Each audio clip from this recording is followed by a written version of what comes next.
Hello, my name is Claire Chalkley and I am a Senior Director at Integrion. I am also a board member of the UK chapter of ACEDS, and I am delighted to be here today with my friend and colleague Bryant Isbell.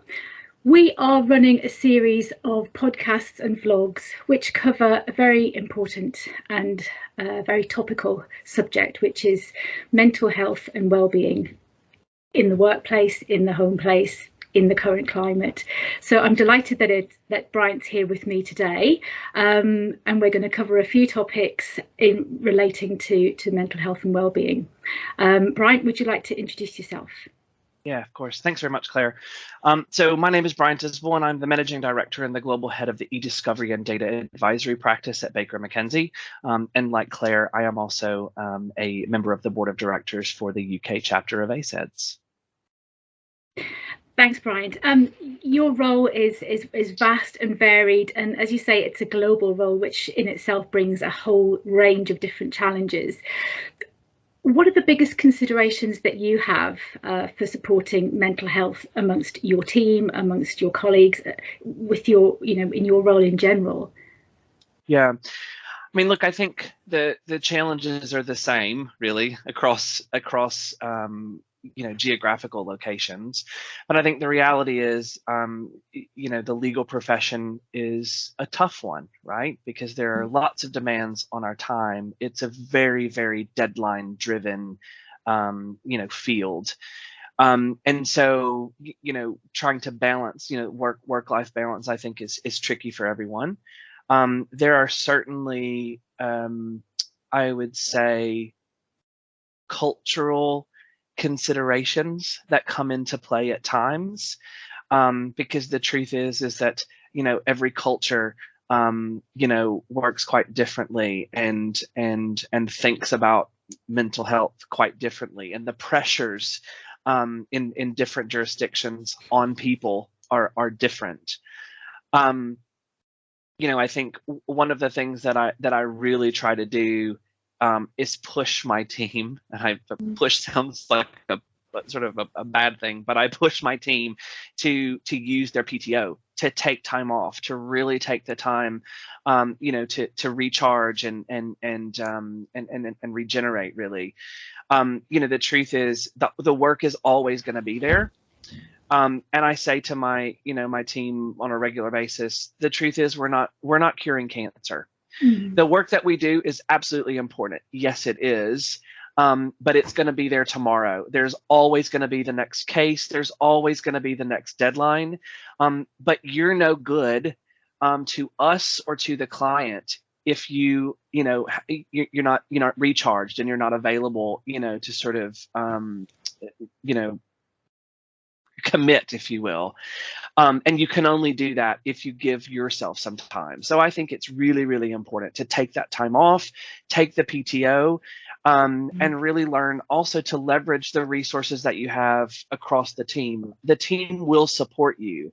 So if there's a big thing, happening, a big deadline coming up, and you've got PTO scheduled, take it. Mm-hmm. Don't cancel your time off. Just because there's this new project has come in the door, because there's always going to be the next thing. Mm-hmm. And I know that that's easier said than done, right? But I think that's one of the things that I think is really important is taking that time to sort of center, recharge, and give some time for yourself. That completely resonates with me. I know, having worked in a law firm and knowing exactly the environment that you're in, that the go mentality, it's a hard one to get out of, especially if you're working with lawyers in different jurisdictions, in different time zones, with different pressures. It can be very simple to get swept along and be on your phone or on your emails longer than you need to be. And taking that time out, whether it's a walk or some meditation or whatever it is, allows you to bring the best of yourself back to the job, because burnout is it's an easy thing to happen, and it can creep up on you without even realizing it. Yes, I absolutely agree. Absolutely. You're in the center of all of this, Bryant. You're managing multiple teams, lots of different people. How do you look after mental health for yourself and the others around you? What are there things that you look out for? Are there trigger words? Are there red flags? You know, what is it that you do to make sure that everyone's safe and well? Yeah, I mean, I'd say I try to practice what I preach. I'm not always good about it. I check my email probably more than I should. I am on my iPhone until late in the evenings, and I'm not I'm not great about that, but I try. I mean, I think that it's really important that you not only take that time for yourself, but spend time with your family and with those around you, because they also help to keep you centered, and they help to keep you sort of grounded. And the other thing that I really try to do with my team is be available, and really be a listening ear. I want everyone to know that regardless of what you've got going on, whether it's personal or whether it's work related, you can always talk to me. You can always have a conversation with me. And I think that's really important. And we've tried to develop a culture within my global team where everyone really opens up and talks to each other. If we see that somebody's struggling, if we see that somebody's having a really hard time, we will reach out to that person. We will have a conversation with that person. But I also will get calls from my team and say, hey, listen, I had a conversation with this person, in this location, and it seemed to me like they were really having a hard time. They've got a really heavy workload. They've really got a lot going on. And I happen to know that, they've got someone ill in the family, or whatever it is. And so I will try to then reach out to that person and have some conversations, and really kind of do some checking in on them. And I think sometimes folks just want to know that you're there and you're listening and that you care. There may not be anything that you can do, but I think it's important for them to know that you're there, and that you will listen, and that you will be there for them, but also that they realize and understand that they have the support from me and from the rest of the team. Yeah. Because the truth is, if we need to pick up some work so that you can take a little bit of time off, then that's what we're going to do. And so we've really tried to sort of develop that culture of sort of open communication, and really giving that listening ear to the team. And I think it's made a really big difference, because I think what we've found is that there's really no one that feels as if they cannot have that conversation. There's no one that feels like I'm not comfortable discussing that I'm struggling, because people are going to look down on me, or people are going to think that I can't do the job, or it's just not that at all. And so I think building that culture of supporting one another has really made a big difference. So that's what we do. That's what I would recommend. And I think that sometimes people just want to be heard. Yeah. And I think that's important. They want to be heard in an environment that's safe, and they want to be heard in an environment where they know they're not going to be judged. And from my experience over the past 5-10 years, seeing the conversations change, seeing the tone of the conversations change, and seeing people in senior leadership roles who aren't afraid to talk about their struggles as well. I saw a video on LinkedIn recently where a very, very senior partner at a firm I used to work for is retiring, and he did this wonderful interview, and he talked about things like imposter syndrome and all of the kind of insecurities that we feel through our roles working with all of these brilliant people.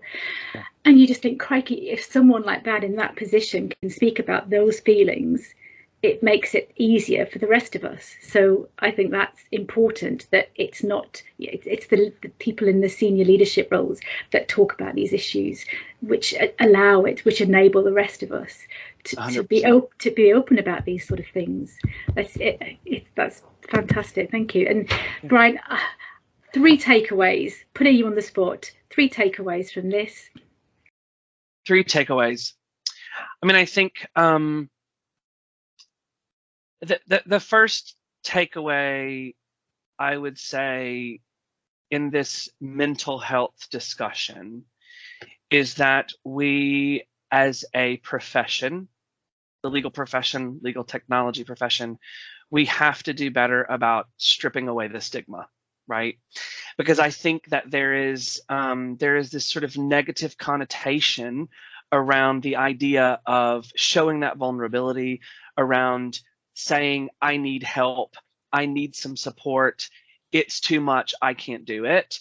There is a negative around that. And I think there shouldn't be. Because the truth is, none of us are Superman. Believe me, I have times where I just say, I can't do this anymore. I am exhausted. You know, I have got so many deadlines. I've got so much pressure. I just need to step away. And I think, you know, sort of stripping away that stigma, and those of us, particularly those of us that are in senior leadership roles, having an open conversation like this where everyone can see we struggle too, and that's okay. I would say that is one thing that is a takeaway. How do we change that? I'm not sure, but I think having this conversation is one step in the right direction. I would also say, sort of next takeaway is, if you don't already have, let's call it a listening ear program, put something together. I would say, put something down on paper. Here's what we'd like this to look like, and have champions, and have people who are championing that program, people who are, you know, points of contact, so that, you know, I'm struggling, I can talk to X. She's one of the listening ear people, and I'm making this up, listening ear. That's what we sort of call it internally, but you can call it whatever you want to. But, you know, I can go to Claire, I can go to Bryant. I know that they are going to listen to me. They are not going to judge me. You know, they are going to, you know, to really be that listening ear and give me some guidance, and help me through this. Because, you know, that's a huge piece of it, as we've just said, talking about what you're struggling with and talking about the challenges, I think, are important. So that's two. And then sort of third takeaway. I mean, I think those two are sort of the key ones. Yeah. I think normalizing it, making a conversation about mental health and well-being as normal as asking someone, how's your broken arm? How did you break your arm? It should be, and the way that we have health and safety in the office around, are our chairs at the right height? Are our desks ergonomically correct? It should be on an equal footing. Is our workforce, are our colleagues, are they healthy, and are they well mentally? That's right. And I think when that balance is reached, then we really are on the right track. I agree. Oh, I know what I was going to say, Claire. You saved me, because you could tell I was fumbling there. But no, I think the third one, and I think it's one of the most important, is we don't take enough time off, and we don't take enough time for ourselves, particularly in this industry. And I cannot stress enough the importance of using your PTO, using your annual leave, taking that time off and taking time for yourself, because that ability to recharge yourself and recuperate, regenerate, if you will, really, really important. So that would be my third takeaway, because again, we're not curing cancer. Yes, the work that we do is important, but it's always going to be here. There's always going to be the next thing, right? Brian, thank you so much for your time this morning and for sharing your thoughts and your insights with us. As ever, it's been an absolute pleasure. Thank you very much. Absolutely.